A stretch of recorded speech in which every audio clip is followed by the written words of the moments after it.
welcome back to the channel, and this video is all about our black-headed pythons from Australia.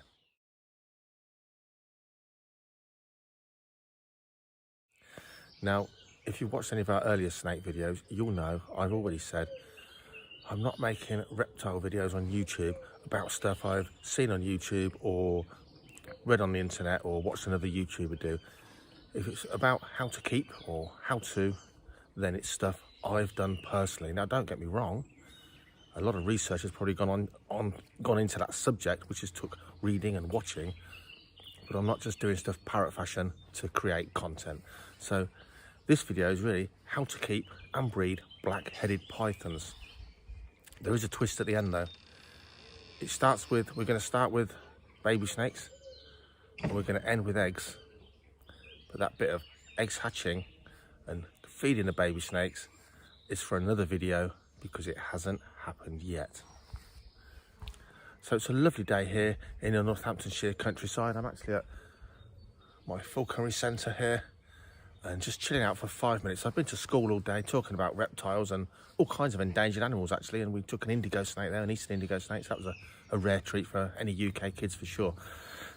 I thought I'll sit here and have a chat with you guys and tell you a bit about what I've done with my black-headed pythons, and I'll probably overlay it with some footage and pictures from our snakes.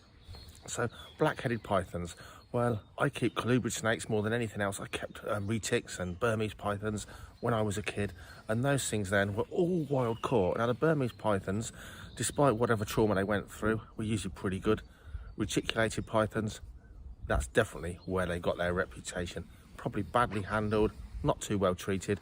By the time they came to a reptile shop in the UK, they were some snappy young things for sure. But I kind of, this isn't meant to sound condescending, I kind of grew out of pythons, excuse the pun, and colubrid snakes are something that's really fascinated me. Check out the link below to my website so you can see the kind of things that I keep now. But of course, you know, you try and be a little bit, I'm going to keep that kind of snake. Why does a red-tailed hawk have to make that sound while I'm doing this video? Quieten down. Things creep in. So I've got a collection of colubrid snakes, but I've still got Brazilian rainbow boas, a pair of those, absolute stunners, and black-headed pythons. Now, black-headed pythons are a python for your colubrid snake keeper. They're just so different from the other pythons and boas. They don't have heat pits. They've got very tiny, pointy little heads. They look more like, when they're young especially, more like an ordinary snake, a colubrid snake. They don't look very pythony. So they're a very wiry python. Of course, they get probably a little bit over chunky in captivity. A friend of mine's just come back from a herping trip in Australia, and he took some nice pictures of black-headed pythons and wild, and the thickness, the girth on them is probably no different to my captive animals. The difference is, of course, our animals don't do a lot. They don't have to go hunting very far for their food. They're always overfed. Most captive snakes, they're overfed a little bit compared to wild. And so that girth is nowhere near the solid, wiry muscle of a wild black-headed python for sure, even though the thickness is similar. So I got a black-headed python for work purposes from a local reptile shop, a few months old, absolutely stunning, already feeding, of course, on frozen thawed rodents and day-old cockerels and that kind of thing, or certainly, that's what it's certainly gone on to. And for a year, that animal was kept in a 4x2 vivarium, minimum size for a youngster, big as you like, that's minimum size I'm talking really, in my opinion. And it was growing on, and as soon as it could eat day-old cockerels, about 2/3 to 3/4 of its diet was day-old chicks, and the rest was rats of various sizes, at the time homebred rats, pre-killed or frozen and thawed depending. Now these snakes have got a reputation for taking a long time to reach sexual maturity. People often say 4 years for the females. They grow exceedingly fast, and obviously that's up to you how much you feed them. These snakes are absolutely the greediest, ravenous snakes you've ever seen. If you've got a snake at home and you think nothing could be greedier, black-headed pythons growing up, they are ravenous. And when you've got ravenous snakes in your collection, they tend to become the dustbin snake. So you might feed everything one evening, and in the morning, check the enclosures. Okay, that's not eating a mouse or a rat. That one didn't eat its chick. And you tend to think, well, it's still fresh. I'll recycle it. I'll feed it to something else. Black-headed pythons wolf them down. So definitely mine was fed twice weekly. but we're talking small meals. So most of my snakes, most of my black-headed python's meals are no thicker than its body. You're not getting a big bulge in its tummy. It's having multiple small items, small rats, small cockerels. It's up to you how you feed yours. That's how these black-headed pythons were raised, on multiple small animals rather than one giant great animal. Now and again they've got a blowout, they've got a giant fully grown rat, but generally animals no thicker than their body, often substantially less. A year later, at the very beginning of the COVID lockdown, the very first one, we all remember that, blue skies here in England, peace and quiet, no money. Anyway, decided to do a bit of investing. Sort of sometimes when things are going bad, it's time to invest and plan for the future. So I brought another black-headed python, a female. This took a lot of internet searching all over the UK. Finally found one up at a reptile shop up north. So this was a few months old, you know, a grown-on hatchling again. So it was a year behind my male. And got planes going over now. And what happened there was that the male's obviously bigger because it's a year ahead start, but the female fed equally as well. Now, I was not trying to grow these snakes on to breed early or anything like that, but by this year, or rather last year, by 2021, in the October, November time, the autumn, which is the time to breed black-headed pythons here in our country, or in the sort of the northern hemisphere. Remember, Australians, the southern hemisphere, the seasons are swapped round. They were kind of quite big, so November just gone. I don't know, I'll have to measure them. They're probably 6 feet long, but the male's definitely bigger than the female. He's had a year head start. The reason I'm saying that, if you don't know, black-headed python females grow sort of noticeably larger than males when they're fully grown. And I am Denard. I've been doing a lot of research about breeding them and when to breed them and how to breed them. And I thought, I'm going to try them just to see. They've both got good body weight, they're big. I put the male into the female's enclosure, and straight away, his little spurs, if you know about pythons and birds, they're little spurs. He started tickling her on the back. She was wagging her tail. Looked promising. Now, two things I've got to say at this junction. A guy called Jason Luke, an Australian herpetologist, who for many years bred black-headed pythons. He doesn't anymore. Via Facebook Messenger, this guy I spoke to about herping in Australia many times before. He gave me lots of information. I've already read up, I've already looked on YouTube, as we do. But this guy, first-hand experience. He was instrumental in tipping me off with how it was likely to go, timings, and of course temperature manipulation of their enclosure to trigger that breeding. These snakes are in a 6x2x2 enclosure. They will need, definitely going to have to go to 8 foot plus, I think, really for a fully grown black-headed as a minimum for sure. Let's move out here. Less birds and people, a little bit quieter. So to help trigger a breeding response, these animals need a few weeks of cooling down at night. Now, the daytime temperatures can go straight back up if needs be, but at night time, they can drop down 15 degrees centigrade, probably less, as long as they ramp back up in the day and you don't get a respiratory infection. Now, the coolest spot I could get mine in my heated room was about 21 degrees centigrade. If you work in Fahrenheit, Google converter.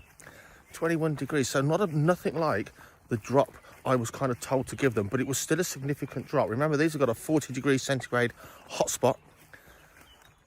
Quite a cool drop off, no heating on, just ambient in the room, which was around and about 20 degrees, 21C, but it was enough. So they had 3 or 4 weeks at that, and Jason said to me they'll go right off their food if they cool down enough, and they did. These ravenous beasts actually really did go off their food. And at that point then, don't forget, bigger females, smaller males, snake-eating species in the wild, you know what can happen. But of course, in my case, it was actually the other way around, size-wise. Introduced the male, and we saw that brilliant activity, wiggling his spurs and tickling the female, her tail waving and wagging. It looked really good. So the cool down, gone off their food, and it definitely triggered this breeding response. However, I didn't actually see, ever, any mating or any locks. They were nocturnal species after all. Left them to it. Left them together for quite some time. In fact, I left them together. Let's get out the wind. I left those guys together for a couple of weeks. I parted them for a week or so and put them back in together for a couple of weeks. Never ever saw a lock. That was that. Temperatures will gradually raise back up at night and it's back to normal, back to normal conditions. Brilliantly, the female was gravid and she got bigger and bigger and bigger. And to be quite honest, for weeks she looked like she needed to be dropping those eggs, but she didn't. Pre-laid shed cycle, eggs were laid. Fantastic. Black-headed pythons, eggs, good eggs as well, here in the UK. Absolutely fantastic. So few people are working with this species. It's a real privilege to be able to reproduce them. Back from the falconry centre this morning, I was pretty sure the black-headed python was going to lay her eggs. Let me show you something really special.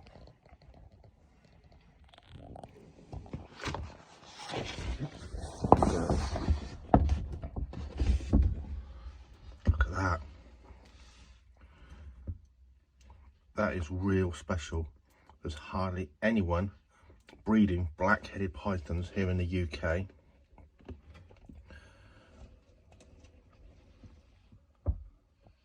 To get those beautiful eggs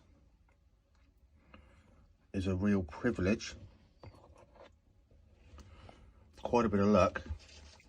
And Jason Luke, a good friend, an Australian lad who lives in Australia, a reptile person, a herpetologist, also gave me some good advice and pointers. Black-headed python eggs, a long way from having baby black-headed pythons, but that is something really special, certainly here in the UK. Australian black-headed python eggs, fertile eggs. Now, I didn't take this lid off. She's obviously pushed that lid off as she's been laying those eggs. We're going to pop that back on so she feels comfortable. I don't know if all those eggs have been laid, and I'm going to give her until bedtime for sure. What an absolute privilege. So there we are. We're going to move her off of the clutch because although she wants to look after them, we're not going to have to keep this humidity and temperature bang on for these eggs without really putting them into a dedicated incubator. Such a rare species to breed here in the UK. Then of course we need to really make sure these eggs hatch. So bless mum, we're going to move her out. She's done a fantastic job. She's laid a lot of eggs there. Let's get them set up and incubated and see what we end up with in the future. Look at that. Black-headed python, bred in the UK and laid her first clutch of eggs here in England. And we're at the point now, those eggs have been running in the incubator for a couple of 3 weeks. Long time to go, so we shall see. Incubation temperature 31 degrees centigrade, 32 touching way too high, 31 down to 29C, I'm told is the optimum temperature.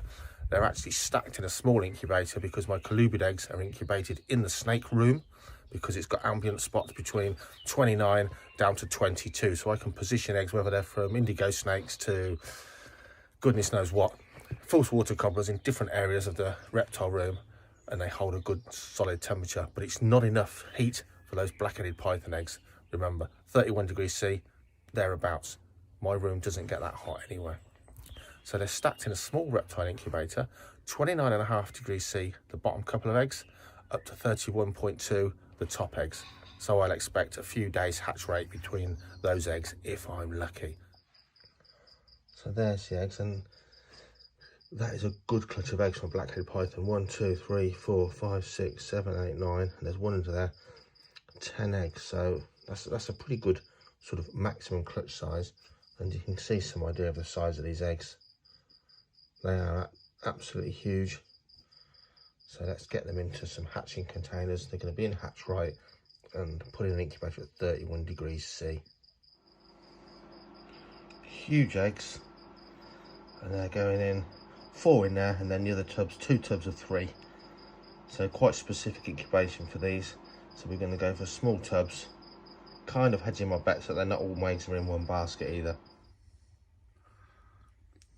10 huge eggs laid yesterday, and you can really see she's a shadow of her former self. She's probably lost at least 50% of her girth from yesterday. Full of eggs. And it's also obviously, those eggs have come from her, haven't they? Her body. So she's got a bit of body mass to put on. And as of this evening, she's going to start to get some food down her again. Because this girl hasn't eaten now for quite some weeks. But I can't tell you anymore. I can't tell you about hatching those eggs. I can't tell you about getting the young feeding. I can because I've read about it on the internet. I'm not telling you stuff I don't know myself, parrot fashion. So that's for another video. So you've got your baby black-headed python, you've got your hatchling, you've got it from a breeder. It's feeding well. All good stuff. Hot spot, 35, 40 degrees centigrade. Cool end, 24 degrees centigrade on that range upwards. So they don't want to be cold, these snakes, but of course they've got to get away from the heat. I use a plastic but blackened out box from here in the UK, Poundland, couple of quid. Yeah, I know it's Poundland, but it's a couple of quid. Black box, hole cut in the top that the snakes can get in, feel safe in, and I fill that about a fifth up with coir husk chippings, which are kept damp, and that's its moist hide box. The rest of the enclosure is coir husk chippings kept dry. They're not smelly snakes, unlike my colubrids. They don't go to the toilet every 2 or 3 days, and they do a nice firm stool, so they're really easy to look after and clean out and spot clean. Dry substrate, moist hide spot for shedding and general security. And my black-headed pythons have a sturdy dog bowl for a water bowl, a ceramic dog bowl, but it is not big enough for them to swim around in. It's big enough for them to drink in. They've never been in water. I'm sure if you gave them a huge cat litter tray, now and again they swim around and they completely soak their environment and risk a bacterial infection. So personally, drinking bowl, not big enough for them to bathe in. Left for very dry, arid regions. Remember, they can swim. Do they swim in the wild? Not unless they really have to, from my further reading. Hotspot and lighting, that's up to you. My youngsters in their 4B2B2 enclosures had actually thermostatically controlled heat mats, and obviously the probe was taped to the mat, so it was that temperature, set at about 40 to 45 degrees centigrade. The mat, that was a thermostat, the mat was a little bit less. Obviously you can't bury that in substrate or it's going to overheat and cook. You can't put it underneath a wooden enclosure, it's going to overheat and cook, probably catch fire. Using heat mats was no problem whatsoever for me, but as the snakes got bigger and heavier, they were moved into 6 foot by 2 foot by 2 foot enclosures, and similar arrangements. I'll show you in a second how I've set these up. One end's darkened with a hide box and water. The other end of the enclosure has lighting, heat spot, and now they're heated either via a red heat lamp over a ceramic tile, which also heats up, so they're getting belly heat and back heat, and the other one's got a ceramic heater doing the same thing. One has fluorescent lighting, one has ambient room lighting. There's no difference. If you're a guy, a snake keeper that believes that UV lighting of the correct spectrum is going to make your snakes live longer, happier, healthier, that's fantastic. And if you use the right UV lighting, fantastic. So far, I can't see any difference with the snake's well-being, longevity, breeding, or anything. I've got snakes that only live at ambient, and snakes of the same species now that are 15 years old that have an ultraviolet light in there. I can't see anything different about them or their health or anything. But that's almost a whole new topic, isn't it? Hotspot, remember these hotspots, they are getting up towards 40 degrees centigrade. They heat up these snakes and then they move back into the dark area. And the reason I've done it like that in these bigger enclosures as the snakes have got bigger is it keeps the snake moving, because they'll naturally retreat to the dark hide box in the day, but all through the day when the heating comes on, the thermostat switches the heat lamp on or the ceramic on, these snakes will move back out and they'll bask and heat up, so that at least it's forcing them to do a little bit of exercise to and fro, if nothing else. Remember, the ambient in the room is sort of mid 20 degrees centigrade, so relatively warm, nice hot spot that the whole snake can curl up under and heat its whole body up. Feeding black-headed pythons by the time you get one from a breeder is not going to be any problem whatsoever, because by the time the breeder's got these snakes feeding well, there's a lot of planes around here, by the time the breeder's got these snakes feeding well, you are going to have no problem. These things will fly out of their enclosures to get the food. They will eat like pigs. They will overeat if you let them. They'll eat just about anything. In the wild, massively reptilian eaters. In captivity, they seem to thrive on a rodent and chick diet. I feed more chicks than rodents, and that is purely because, from my reading, rodents tend to make our snakes fattier than day-old cockerels. However, day-old cockerels, yolk sac, high cholesterol. I've not done the research for 100 years, but at the moment it's working very well for my snakes. Let's have a little mooch. It's still a lovely day out here.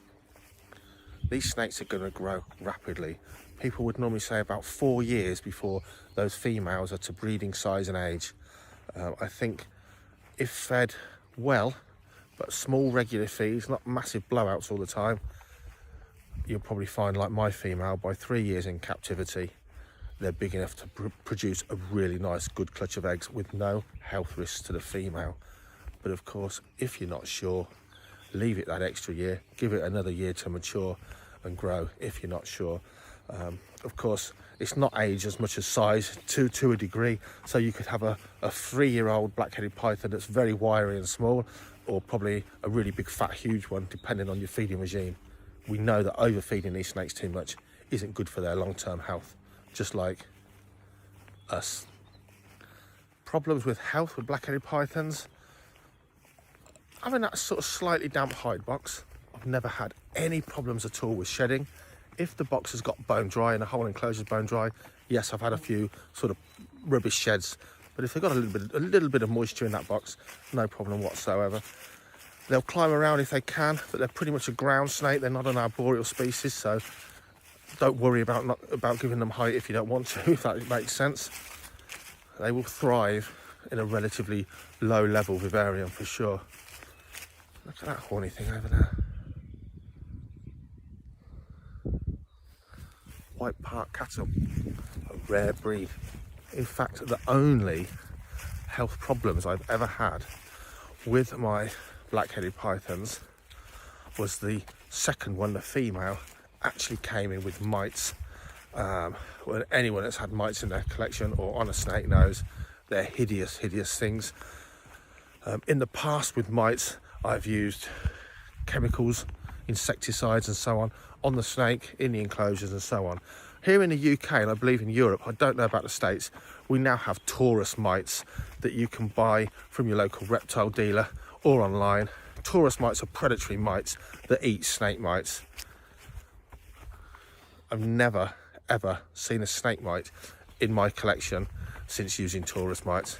In fact, if I buy a new snake now, I'll buy some fresh Taurus mites and put them in the enclosure with it in quarantine, just in case. And the way the Taurus mites work, when they're finished eating all the other mites, they kind of die out or eat each other. So completely non-toxic, brilliant way. And if you keep pythons and boas compared to colubrids, you know those things seem to just be riddled with mites. Pythons and boas, mites love them much more so than it seems other snakes. Check it out, Taurus predatory mites. Now and again, every 3 months, I'll actually put Taurus mites throughout my collection just as a kind of a prophylactic medicine. But like I say, I've never seen a mite in my collection since. So other than that, black-headed pythons, really tough things, eat like pigs. Only things to watch out for is too cold a temperature. They can be prone to respiratory infections, and obviously mites. None of us like mites, do we? But really beautiful species. They do have stronger markings while they're youngsters, and they do fade out a bit. My female is still strikingly marked. The male a little bit faded. Now I know you guys like snakes, but have a look at this, because someone's walking towards me with a vulture. Too good an opportunity to miss. Lesser yellow-headed vulture from South America. Look at that. Look at that. This is Joe, head falconer here at the Falconry Centre. In fact, he's that good. This is his first day free after his winter rest. I'm going to show you him fly. Nearly flew then. Come and watch. So lesser yellow-headed vulture, something very special to be working with. And this guy's job is to tell people all about the plight of the vultures, although this species itself isn't suffering. Look at it fly. This species itself isn't suffering like the old world vultures. Look at him go, savage. So he's imprinted, he's hand reared, and he's got no respect for humans. He thinks he is a human, or he thinks we're vultures, and he's quite happily to territorially tell me to do one or try and eat me. I'm not dead yet.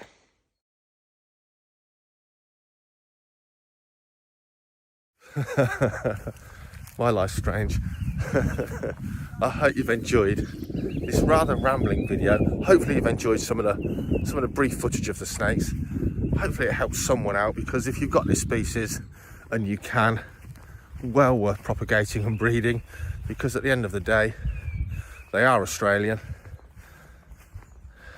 All the Australian stuff was and is hard to get, and this species, unlike the bearded dragon, is not widely available in the reptile hobby outside Australia. It'd be nice to see other people working with such a fantastic species. And I've got to tell you, their feeding response is dynamite, but they're the most loveliest, friendliest snakes in my opinion. Mine are absolutely beautiful, lovely to work with. They go to schools as part of education projects. I honestly, as a colubrid fancier, can't recommend them enough. Check out the link to the website, have a little peruse, see what you think. There's some nice stuff on there, and that's what I'm working with right now, and my colleague Mark Haber. So check it out. Thanks for watching. Keep an eye out and do me one massive favour. You know us YouTubers always beg, but please subscribe and please like or comment on the video. It makes a massive difference. This is a young channel. It's growing really fast, and we're going to turn it into something good, because my life is all about animals, all about wildlife. I'm mad about my snakes, love my birds of prey, and I'd like you to come along, really see some of the stuff, enjoy some of the stuff, and give me feedback. Give me feedback on the channels, give me feedback on the animals. We always stop, listen and learn, and that's what makes this kind of hobby and passion interesting, is you never stop learning new stuff and meeting amazing wildlife and amazing animals. Thank you so much. See you in the next one.